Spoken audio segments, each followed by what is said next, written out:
Indian ഭരണഘടനയുടെ ആമുഖത്തെ രാഷ്ട്രീയ ജാതകം എന്ന് വിശേഷിപ്പിച്ചത് ആരാണ്? കെ.എം. മുൻഷിയാണ് ഇന്ത്യൻ ഭരണഘടനയുടെ ആമുഖത്തെ രാഷ്ട്രീയ ജാതകം എന്ന് വിശേഷിപ്പിച്ചത്. ഇന്ത്യൻ ഭരണഘടനയുടെ ആമുഖത്തെ ഭരണഘടനയുടെ താക്കോൽ എന്ന് വിശേഷിപ്പിച്ചത് ആരായിരുന്നു? Ernest Barker.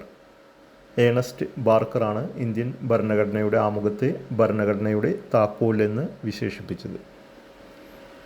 ആമുഖത്തെ ഭരണഘടനയുടെ ആത്മാവ് താക്കോൽ എന്ന് വിശേഷിപ്പിച്ചത് ജവഹർലാൽ നെഹ്റു. ഇന്ത്യൻ ഭരണഘടനയുടെ ആമുഖത്തെ ഭരണഘടനയുടെ ഹൃദയവും ആത്മാവും എന്ന് വിശേഷിപ്പിച്ചത് താക്കൂർദാസ് ഭാർഗവ്. ആമുഖത്തെ തിരിച്ചറിയൽ കാർഡ് എന്ന് വിശേഷിപ്പിച്ചത് N.A. പൽക്കിവാല. ഭരണഘടനയുടെ ആമുഖം ഇന്ത്യൻ ഭരണഘടനയുടെ ഭാഗമല്ല എന്ന് സുപ്രീം കോടതി പ്രഖ്യാപിച്ച കേസ്? ബിരുബാറി കേസ്. വർഷം 1960. ഭരണഘടനയുടെ ആമുഖം ഇന്ത്യൻ ഭരണഘടനയുടെ ഭാഗമാണെന്ന് സുപ്രീം കോടതി പ്രഖ്യാപിച്ച കേസ്? കേശവാനന്ദ ഭാരതി കേസ്. വർഷം 1973.